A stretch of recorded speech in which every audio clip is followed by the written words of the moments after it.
Hay momentos que marcan nuestras vidas. Momentos que determinan cómo somos y la forma en la que actuamos.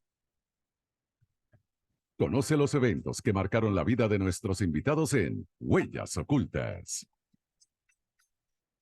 Bueno, ahora sí voy a poder conversar con Boris Izaguirre. Boris, querido, ¿cómo estás? Buenos días. Ay, ahora, Dios mío, no lo tenemos. Ya lo tenemos. Ay, Dios mío. Bueno, hemos tenido problemas técnicos. La verdad es que además ofrezco mis disculpas a quienes nos están escuchando, porque, bueno, desde ayer hemos tenido problemas con eh, problemas técnicos con la computadora. No sé si es con la consola, me dice el operador que no es con la consola. Creo que es con la computadora y con un sistema, un cable, en fin, pero ya lo tenemos. A ver, Boris, ¿me escuchas? Hola Shirley, yo te Finalmente. escucho. ¿Cómo estás? Buenos días. Muy bien. Bueno, Ahora más tranquilo, Shirley. La verdad que somos cada día más analógicos en vez de cada día más tecnológicos, sí, sí. porque la tecnología realmente está llena de obstáculos. Se vende como que facilita la vida y es probable que lo facilite, pero siempre se encuentra con que la mente analógica va muy por detrás. Sí, sí, sí. Bueno, también es una cuestión, te digo porque yo lo veo con mis hijos, increíble cómo ellos se Ujú. relacionan con la tecnología y yo que Qué sentía suerte, que era una qué mujer suerte. tecnológica, me he dado cuenta que no soy tan tecnológica como pensaba. Es Pero verdad, nos bueno, damos cuenta, nos damos cuenta en momentos como este, por eso te digo que obstaculiza. Y yo creo que muchas de las cosas que pasan hoy en día, la hipersensibilidad que sí. todos manifestamos a cosas que nos parecen contrarias y que creemos que es importante que nos manifestemos continuamente con nuestra opinión, generalmente lo que creamos es una algarabía que confunde muchísimo. Y yo creo que eso también tiene mucho que ver con toda la confusión establecida por la tecnología. Vamos a, ya que finalmente la tecnología nos ha ayudado para hacer esta entrevista, en este caso, ¿no? Que le hemos podido vencer ese obstáculo, vamos a comenzar Ya, con tu primera huella. sí. Fíjate que la primera huella que pones es con Animal de Frivolidad, tu columna del Nacional. Háblame de ese momento y cómo marcó tu vida. Bueno, porque tenía 16 años y es verdad que yo crecí con el sonido de mi padre tecleando, escribiendo su columna de crítica cinematográfica en el Nacional. Y es un sonido al que siempre me regreso, porque yo creo que me marcó muchísimo. Era al principio de la mañana, como ahora, y él estaba sentado escribiéndola porque la tenía que entregar inmediatamente y yo creo que esperaba hasta el último momento para hacerlo, que es algo que yo he heredado también. Yo escribo siempre muy a último momento y hago muchas cosas a último momento. Pero ese sonido para mí era espectacular porque significaba despertarme. Yo sabía que empezaba el día, que mi papá estaba trabajando y muchas veces mi papá me llevaba a entregar esa columna, que en esa época, bueno, tenías que escribirla con el papel ese de carbón que hacía la copia, porque él tenía que entregar una copia también. Y entonces yo todo ese proceso me parecía tan fantástico, tan artesanal, tan extraordinario, y me llenaba de tanta admiración saber que yo, por ser hijo de mi papá, podía participar de todo ese proceso. Y entonces mi papá me llevaba algunas veces a entregar la columna al periódico del Nacional, que quedaba después de las plazas de Narváez en la avenida Baral, en el Silencio. Y entonces yo iba con mi papá y algunas veces mi papá me llevaba hasta la caja en el periódico a cobrar su cheque mensual. Entonces yo inmediatamente me daba cuenta que mi papá trabajaba y que yo podía hacer lo mismo, que yo podía escribir y ganar un dinero. Y luego lo conseguí precisamente a esa edad, a los 16 años, cuando el Nacional me invitó a tener una columna en feriado, que era entonces un suplemento en papel de periódico que iba incorporado en el periódico. Distinto es Séptimo Día, que era una revista. Y Séptimo Día en esa época estaba dirigido por Tomás Eloy Martínez, increíblemente, que en esa época vivía en Venezuela también. Ese momento que tuvimos en Venezuela que recibimos a gente de infinidad de países muy importantísimos, muchos de ellos en dictaduras, los países del sur, como Chile o como Argentina, y una persona como por ejemplo Tomás Eloy Martínez dirigía Séptimo Día e Isabel Allende escribía en Séptimo Día. Yo los leía a ambos, me parecía como algo increíble, y Tomás Eloy, después de que yo escribí dos columnas, me sugirió que por qué no me inventaba un nombre y tenía una columna en el periódico. Entonces me dijo, tú haces muy bien todo eso de lo social, tienes un ojo increíble para eso. Pero me dijo, pero yo le dije, pero ¿sabes qué pasa? Que muchas veces yo no puedo ir a fiestas porque soy menor de edad. Entonces me dijo, vamos a intentar que no se sepa esto de que eres menor de edad pero tú ve a esos lugares, coléate si te tienes que colear y escribe sobre todo eso. Mm. Y entonces así comenzó Animal de Frivolidad y fue una columna que yo creo que la gente que la leyó en ese momento se sintió como que de repente estaba descubriendo un mundo nuevo. También tenía mucho morbo que el hijo del crítico de cine del periódico estuviera hablando de las cosas que hacía, más o menos en ese límite de cierta ilegalidad, porque era un menor que estaba viviendo un mundo muy adulto. Yo Mm. hablaba totalmente sin ningún tipo de tapujes del bar gay que me gustaba en esa época, que era el Mambo Café, y que para mí era como un mundo, un templo nuevo. También hablaba de mi fascinación por Warhol, por Truman Capote, y sobre todo tenía muy la conciencia de que aunque en Caracas había muchísima marginalidad y había muchísimos problemas sociales, como siguen existiendo, había ranchos y había barrios, ese mundo tan súper privilegiado y tan sofisticado al que yo creía pertenecer y que me interesaba, estaba convencido que había alguien en los ranchos que también pensaba como yo Mm. y al que nadie se había decidido dirigirse de esa manera tan natural, tan honesta y hablándole de tú a tú. Aunque tú a lo mejor no sepas quién es Warhol, yo te lo voy a enseñar. Y ese era un poco el criterio de la columna. ¿Y tú crees que esta columna, porque vamos a irnos a la sociedad de ese momento, ¿no? Donde el tema incluso de la homosexualidad era un tema, y lo sigue siendo, ¿no? En sociedades conservadoras, tema bastante Mm, tabú, pero me parece que aquí hay un quiebre en algo que puede ser algo íntimo dentro de casa y que tú decides a través de mm. una columna hacerlo público. ¿Fue así? Bueno, yo creo que era importante, sobre todo hacer público, que yo creía que el universo homosexual era un universo y que era un universo que ofrecía una visión, una mirada y que tenía esos héroes, que por ejemplo eran Andy Warhol, Truman Capote, Mm. Tennessee Williams, Bueno, Tchaikovsky, y el hecho Oscar también. Wilde, es decir, que muchas veces se ha pensado que la homosexualidad para muchas generaciones no pudo tener referentes, porque los referentes tenían que estar escondidos, prohibidos. Y yo, en cambio, manifestaba la idea de que no estaban para nada prohibidos, que estaban alrededor nuestro. Yo incluso fui muy partidario de la idea de que la homosexualidad para mí era como un poder, como un superpoder, como la capa de Superman que le permite volar. Y eso para mí era también importante asumirlo y atribuírselo también a la homosexualidad. Y yo creo que en ese sentido fue importante. Lo que sí que es verdad que en un momento determinado la columna fue un gran éxito, sobre todo también porque exploraba mucho ese territorio de los gustos y fobias de los cifrinos. Porque en esa época realmente los cifrinos eran casi también un poco como los gays, no estaban para nada reconocidos ni nadie se declaraba cifrino públicamente, ¿entiendes? Entonces yo un poco como que entrelacé ambas cosas y eso todo siempre dentro de un punto de vista muy divertido, muy lúdico, como se dice aquí en España, muy en plan de que realmente todo en la vida es una diversión y que el humor es muy importante.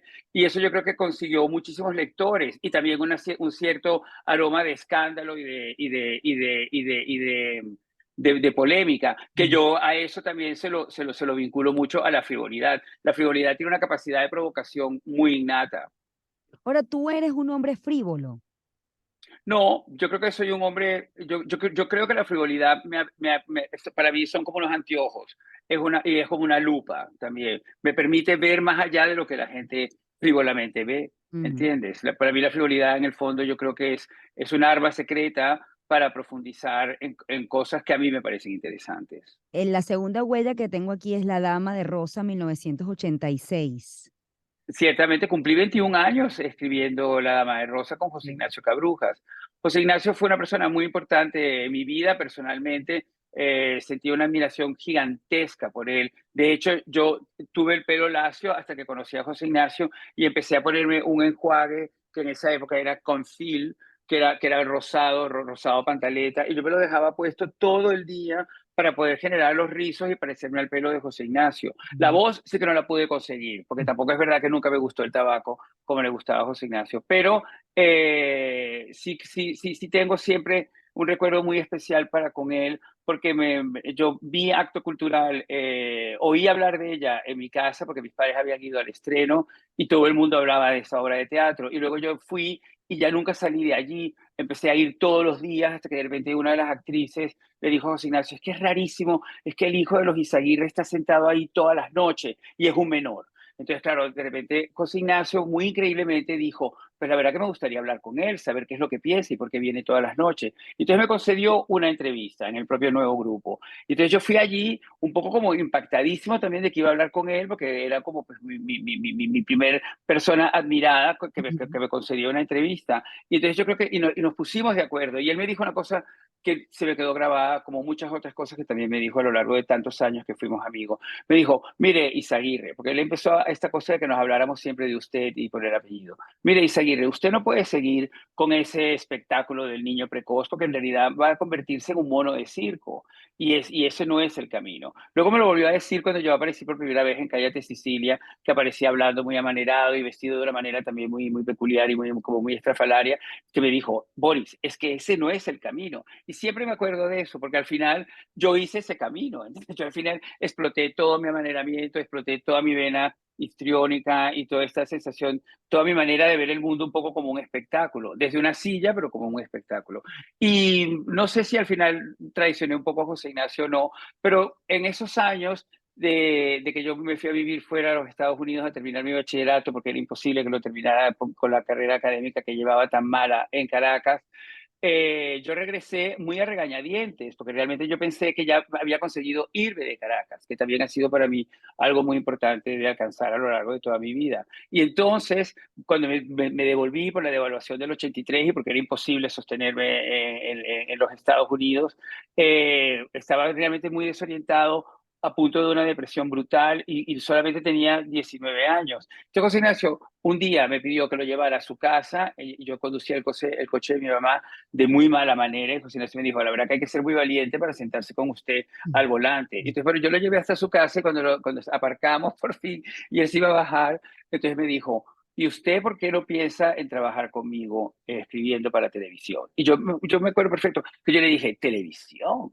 Pero como si fuera lo peor que me estuviera proponiendo en la vida, ¿entiendes? Dije, televisión, pero con un asco, con una cosa así. José Ignacio entonces me miró y me dijo, es que a usted ahora le parece un asco, pero yo creo que le puedo facilitar un oficio que le permitirá vivir en cualquier parte del mundo que a usted le interese y ganando un buen dinero. Y sin necesidad de pedirle una beca al CONAC. Eso fue la frase que agregó al final, que a mí me pareció increíble. Entonces, en un principio, eso iba a ser una adaptación que él tenía en mente de Lanzas Coloradas de Uslar Pietri. Yo me leí Lanzas Coloradas como no me la había leído en el bachillerato y de repente hice como una especie como de sinopsis, como de adaptación, que era más basada en cómo yo enfocaba la cámara, siempre como en cenitales desde arriba, porque en esa época había mucho cine que se hacía así y a mí eso me influenciaba mucho. Entonces se me dijo, no, pero usted no ha escrito los diálogos, porque aquí lo que hay que poner son los diálogos. Lo que hace Uslar Pietri, que sus diálogos no son tan buenos, por lo menos no para la televisión que vamos a hacer, usted lo tiene que hacer. Y entonces, bueno, eso lo empezamos a hacer, a trabajar, y yo me iba a reunir todas las mañanas a su casa, hasta que un día me dijo, mire, Izaguirre, vamos a ir por la carretera de enfrente, por el camino de enfrente, me dijo, vamos a ir por el camino de enfrente y usted y yo vamos a hacer una telenovela. Y es una telenovela nueva que se va a llamar La Dama de Rosa. Y entonces me explicó La Dama de Rosa. Entonces yo le dije, pero José Ignacio, ¿tú crees realmente que yo pueda hacer eso? Me dijo, bueno, usted tiene que aprender a escribir mal, porque ya dice Salvador Garmendia que el oficio de escribir un libreto diario no siempre puede salir todo bueno, hay algunas cosas saldrán mal y esto tiene que aprender a entenderlo. Y luego me dijo eso, y piense siempre que a usted le va a gustar a esa gente que usted no puede ver, ¿entiende? Que no son ni su papá, ni su mamá, ni los amigos de su papá y su mamá. Usted va a escribirle a la gente de verdad, verdad. Por eso tiene que pensar en ir por el camino del medio. Y esto fue una de las cosas más increíbles que yo creo que yo he tenido el privilegio de recibir en la vida. Bueno, y que lo Ha has sido un llevado, gran y que privilegio. además lo has llevado, lo has aplicado a lo largo de tu vida, ¿no? Has escrito para la Bueno, gente. sí, de cierta manera José Ignacio me enseñó a amar la televisión. Ya yo intuía mucho que José Ignacio manejaba muchísimo ese mecanismo de moverse de la alta intelectualidad a la comunicación de medios masivos, Mm. ¿entiendes? Como luego ha sido toda su carrera. Por eso escribió esas telenovelas tan importantes y esas telenovelas conectaron de esa manera tan increíble con todos sus espectadores, que no eran personas intelectuales necesariamente, era público. Y entonces el respeto hacia ese público, el respeto hacia los intereses, a las emociones, a las verdades de la gente, es lo que a mí me ha hecho sostenerme y querer tantísimo a la televisión. Y de todas las cosas que le tengo que agradecer a José Ignacio, esa creo que es la más importante. Yo tengo que hacer una pausa, Boris. Voy a seguir contigo para conocer tus otras huellas. Hay algo de este relato que me llama la atención.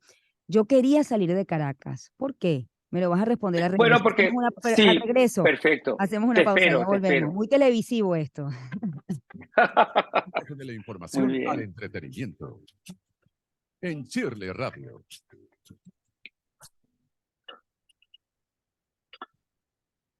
El entretenimiento más cerca de ti.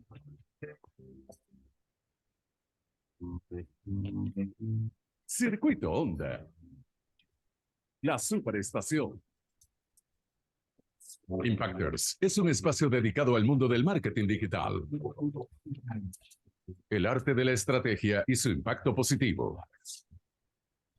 Impactors con Isa Bermúdez. Por Onda.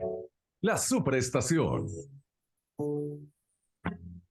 Bienvenidos a Impacters. Soy Isa Bermúdez. Me encuentras en redes como @Isa Bermúdez. Acompáñame en esta aventura.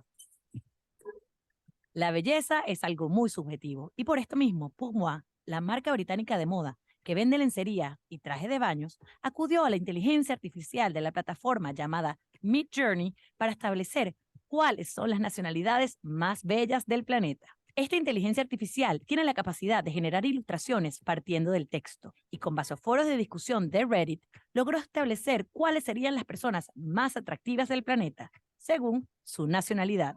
De acuerdo a esto, los países con personas más bellas del mundo son Dinamarca, Ucrania, Italia, Francia, Brasil, Canadá, Japón, Suecia, Estados Unidos y en primer lugar, India. Y nosotros como venezolanos hemos quedado fuera de este top 10, a pesar de acumular una gran cantidad de coronas en los certámenes de belleza. ¿Será que quien programa esta inteligencia artificial ha sido responsable de ciertos sesgos? ¿Será que le hacemos caso a la inteligencia artificial? El futuro ya está aquí. No te quedes atrás. Sígueme en @Isa Bermúdez y ponte al día. Un abrazo en banda ancha. Esto fue Impactors con Isa Bermúdez. Por Onda. La Superestación. Sonidos que te llenan de alegría. A la velocidad del sonido. Circuito Onda. La Superestación. Transmite en todo el país. Yo disfruto en mis mañanas los de Arauca gran sabor. Me lo tomo con espuma, sea con leche o sea marrón. Y ni hablar del guayollito con aroma inconfundible de café. El sabor. Marcan nuestras vidas. Momentos que determinan cómo somos y la forma en la que actuamos. Conoce los eventos que marcaron la vida de nuestros invitados en Huellas Ocultas. Bueno, una pausa larga, como tuvimos problemas técnicos, no pude hacer la entrevista en el tiempo que correspondía, pero bueno, tengo una cantidad de huellas maravillosas que quiero publicar, por así decirlo, o divulgar en esta sección Huellas Ocultas con Boris Izaguirre. Bueno, le dejé una pregunta a Boris al aire. Le decía que era muy televisivo esto, ¿no? Y muy radial, ¿no? Dejar esto para el corte. ¿Por qué quería salir de Caracas? Bueno, la verdad que nunca me lo han preguntado, entonces no lo tengo preparado como respuesta. Ujú. Pero sí, pero creo que era un deseo muy personal. A veces pienso que estaba muy influido porque mis padres me llevaban con ellos a todas partes, o quizás porque yo también había entendido mucho que el universo de mis padres era infinitamente más interesante que cualquier otro y estaba muy interesado en pertenecer a él, en formar parte más que como hijo, como alguien más, ¿entiendes? Ujú. Casi como un amigo de ellos. Y entonces mi mamá, por ejemplo, aprovechó que le invitaron a un festival de danza en Utrecht, en Holanda, y como coincidía con las vacaciones de Semana Santa, pues también decidió incorporarme a mí en ese viaje. Y así yo de repente crucé el Atlántico y aparecí en Holanda y vi los tulipanes y de repente vi que la gente era blanca, un poco más tranquila, muy antipática, porque mi mamá y yo hablábamos quizás muy alto en el autobús o en el tranvía, y de repente vino una señora mayor, lo más holandesa, posible, con unos ojos muy azules, muy blanca, y nos dijo, "Shh", así, y fue un momento como violento. Yo creo que es la primera vez que yo tuve una experiencia violenta, y fíjate, la tuve en Holanda, que se supone que es el país más pacífico del mundo.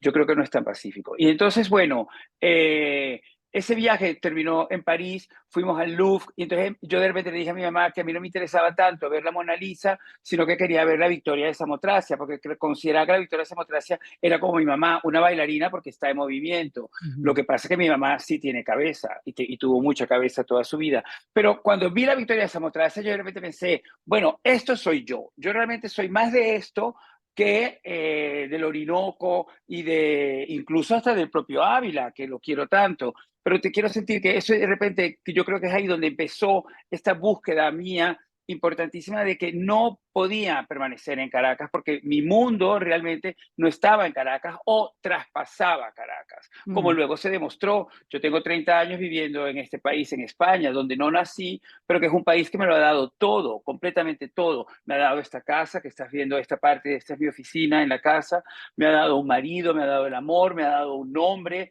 me ha dado una carrera, me ha dado un sitio en el mundo, ¿comprendes? Y entonces yo quizás probablemente pensaba que todo eso no me lo iba a dar Caracas, o, no, o Caracas no iba a ser suficiente. Luego en el año 94, cuando yo volví, ya había conocido a Rubén y ya habíamos empezado nuestra relación, yo volví a acompañar a Miguel Bosé, que iba a dar unos conciertos en el Teresa Carreño en enero de ese año. Y Miguel, yo me acuerdo perfecto que yo veía cómo me observaba y de repente me dijo en su suite en el Eurobuilding, me dijo, Boris, tú te tienes que ir de aquí porque tú aquí eres un perro verde. Que es una frase muy española, muy castellana. Un perro verde es la cosa más rara que puede existir. Los perros no son verdes, ¿entiendes? Pero tú aquí eres un perro verde y sobre todo ya has roto el techo. Porque yo ya había escrito con José Ignacio, había escrito no solamente La Madre Rosa, sino también Señora, y había escrito Rubí Rebelde, la primera adaptación que se hizo de ella. Entonces ya tenía como carrera ese oficio que me había dicho José Ignacio, lo había aprendido, ¿entiendes? Entonces tenía posibilidades para movilizarme. Y sobre todo ya había estado en España también trabajando, porque fue la razón por la que me fui a vivir a Santiago de Compostela en el año 1992. Bueno, aquí lo Entonces, tienes. sí, claro, no, y cuando Miguel me dijo eso, yo de repente volví a abrir los ojos y todo ese deseo de realmente escapar de Caracas, pensé, bueno, aquí estoy yo ya, o sea, ya conseguí salir, ¿entiendes? Ya conseguí salir. No me puedo quedar acá, tengo que de nuevo volver a salir y esta vez sí que va a ser para siempre. Y de hecho lo tienes como una de tus huellas, Compostela, Solelúa, Galicia, 1992. Bueno, Wow. porque es cuando conocí a Rubén, es cuando Ujú. conocí a Rubén, que también yo creo que ha sido algo importantísimo en mi vida, porque es verdad que yo, como mis padres siempre estuvieron juntos, yo creo que la separación de mis padres vino con la muerte de mi madre, es decir, estuvieron siempre juntos, siempre juntos, y eran muy unidos, eran muy equipo. Discutían mucho, es verdad, porque mi papá en un momento determinado es igual de desordenado que yo, y mi mamá era una mujer un poco más militar, porque los bailarines tienen esa disciplina tan férrea, ¿entiendes? Y entonces yo realmente me daba cuenta que eso se puede conseguir en la vida, que puedes conseguir una pareja larga, un amor que realmente se convierta en un equipo que se convierta en una vida, en algo que se forma y que se construye y que a veces quizás incluso se construye mejor que el propio país donde vives, donde estás o de donde has nacido, como era el caso de mis padres. La casa que mis padres hicieron es muchísimo mejor que Venezuela, indiscutiblemente. La educación que nos dieron a todos nosotros, a sus 3 hijos, es enorme, es inmensa, porque es una educación que tiene un inmenso respeto por el amor, por el trabajo, por el esfuerzo, por la construcción, y son valores importantísimos para nosotros. Y yo quería eso también, vivirlo con alguien. Me era muy difícil conseguirlo en Caracas, porque la mayoría de los chicos que a mí me gustaban en Caracas eran unos muchachos cifrinos con muchísimos problemas para aceptar su verdadera sexualidad, y en ese momento era quizás mucho más complicado, tenían que explicárselo a sus padres, muchas veces los padres me miraban a mí como si yo realmente fuera el auténtico demonio, porque yo era en realidad un demonio, ¿entiendes? Porque yo no tenía problemas, no tenía esos problemas con mis padres, era absolutamente libre, tremendamente amanerado, porque estoy convencido que mi pluma es mi mejor señal de identidad, mi pluma en todos los sentidos, mi pluma como indio, mi pluma como escritor y mi pluma como maricón. Las 3 plumas son importantísimas para mí. De hecho, a mí lo que más me gustaba era la insignia del príncipe de Gales, porque la insignia del príncipe de Gales son 3 plumas. Entonces yo decía, es que yo soy eso también, ¿entiendes? Entonces, bueno, pues todo eso unido, yo creo que en realidad cuando apareció Rubén, yo de repente dije, bueno, pues mira, este larguísimo camino que llevo 26 años dando tanto tumbo, tanto traspié, tanta vuelta, por fin ha encontrado su sitio. Y eso es lo que significa para mí Compostela, Hay, Sorilúa, porque me permitió conocer a Rubén. hay un estigma que algunos tienen con relación a la homosexualidad. Muchos piensan que eso está asociado a la promiscuidad. Pero fíjate que tú has tenido una No, relación estable y la buscaste. ya la busqué, pero la verdad que yo creo que la promiscuidad, en mi opinión, yo creo que es muchísimo más heterosexual que homosexual, porque en realidad sí, la promiscuidad vino primero por vosotros los heterosexuales que por nosotros. Yo creo que los homosexuales tenemos un sentido de la monogamia que es como innato, porque como se nos, de entre tantas cosas que se nos ha sido negada, esa Ujú. era una que principalmente nos Sí. parecía como que nos ponía en el lado todavía más apartado de lo apartado. Pues yo creo que está muy bien que la defendamos y que aunque yo muchas veces he puesto un poquito en solfa esa monogamia y también la he puesto un poquito en solfa entre mis propios amigos. Pero de repente les he dicho, sobre todo en Miami, cuando estaba viviendo en Miami que es todo tan cuerpo, tan playa, tanta desnudez, tan fiesta, y de repente todo el mundo estaba de repente como decidido a estar casado y estar metido en casa. Entonces decía, bueno, y ahora hemos hecho tanta lucha por ser fantásticos y divertidos y nos vamos a meter todos a monjitas. Pero bueno, esto opino que puede ser polémico, pero quiero decir que es importante, no es importante ni la fidelidad, ni la infidelidad, ni la monogamia, ni la promiscuidad. Lo que es importante es el amor y el respeto, porque el amor y el respeto sí que son cosas vinculadas, ¿Fuiste ¿entiendes? Y las discriminado? aprendes, las aprendes a unir más a medida que vas amando más y respetando más. Fuiste discriminado aquí en Venezuela por, bueno, por ese amaneramiento, ¿no? Que tú, bueno, no escondías y no tenías por qué esconderlo, ¿no? Bueno, yo creo que yo fui discriminado en Venezuela como lo podría ser en cualquier otra parte del mundo porque soy brillante. Y esto sabes que no siempre le cae bien a la gente. Y sobre todo que yo no tengo ningún problema con mi brillantez. Entonces, yo asumo que mi brillantez, me gusta mucho vincularla al humor y al sentido del humor. Eso me lo enseñó mucho mi hermana Valentina, que siempre me dice, tú tienes un sentido de humor tan increíble que en España va a ser un exitazo porque ellos también tienen mucho sentido del humor. Y eso me hizo a mí entender muchísimo a este país. ¿Comprende? El humor para este país es muy importante porque este país sufrió durante 40 años una dictadura atroz, mediocre, gris, espantosa, oscura.